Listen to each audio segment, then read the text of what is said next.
বেগুনের খুব সুন্দর খেতে একটা রেসিপি আজ আমরা আপনাদের সাথে শেয়ার করব। আর এই সবজিটা ভাত, রুটি বা পরোটার সাথে খেতে কিন্তু দারুণ লাগে।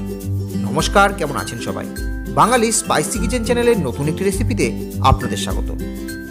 প্রথমেই আমরা বেগুনগুলোকে ধুয়ে নেবার পর মাঝ বরাবর বোটা সমেত কেটে নিয়েছি। এখন হলুদ, লবণ, লঙ্কা ও সামান্য তেল দিয়ে বেগুনগুলো মেখে নেব। এবার কড়াইয়ে দেব 2 চামচ মতো তেল। তেলটা গরম হলে বেগুনগুলোর দুপাশটা ভেজে নেব। বেগুনগুলো যতক্ষণে ভাজা হচ্ছে ততক্ষণে আমরা বাকি সবজিগুলো কেটে নেব।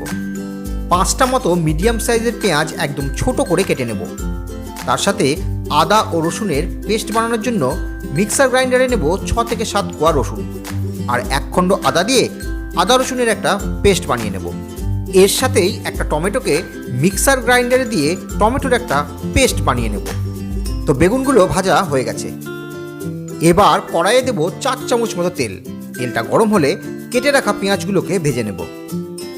পেঁয়াজটা আমরা একটু লালচে করেই ভাজবো, আর ভাজা হওয়ার পর কিছুটা পেঁয়াজ তুলে রাখবো, যেটা আমরা পরে ব্যবহার করব। আর বাকি পেঁয়াজটাই দেব আদা রসুন বাটা।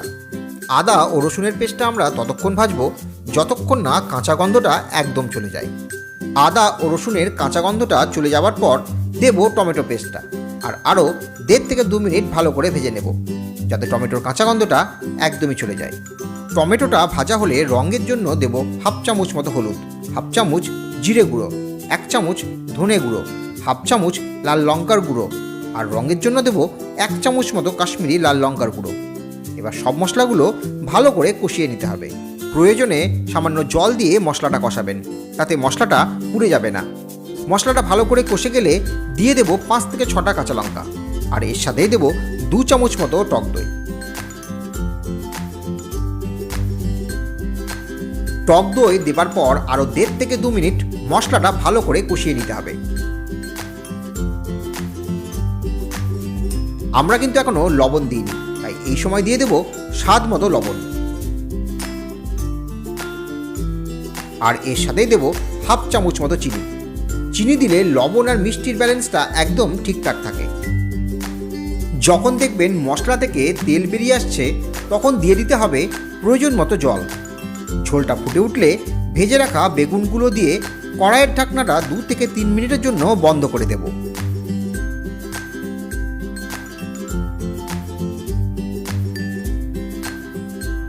আর এই সময় একটা পাত্রে 2 চামচ মতো সর্ষে বাটা, 2 চামচ আচার ও 1 চামচ মতো কাঁচা সর্ষের তেল দিয়ে একটা মিশ্রণ বানিয়ে নেব। 2 মিনিট পর কড়াইয়ের ঢাকনাটা খুলে দিয়ে দেব গরম মশলা আর পেঁয়াজের বেরেস্তাটা। এবার কিছুক্ষণ নেড়েচেড়ে একদম শেষে নামানোর আগে দেব সর্ষে, আচার ও কাঁচা সর্ষের তেলের মিশ্রণটা। তবে এটা কিন্তু একদম অপশনাল, আপনারা না চাইলে নাও দিতে পারেন।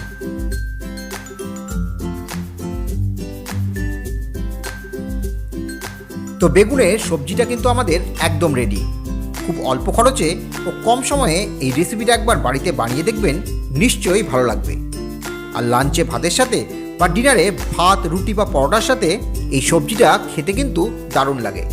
তো আজকের রেসিপিটা আপনাদের কেমন লাগলো তা কিন্তু কমেন্ট বক্সে জানাতে ভুলবেন না। আর ভালো লাগলে একটা লাইক ও শেয়ার অবশ্যই করবেন। তবে আজ এতটুকুই, দেখা হচ্ছে নেক্সট কোনো রেসিপিতে। ভালো থাকবেন।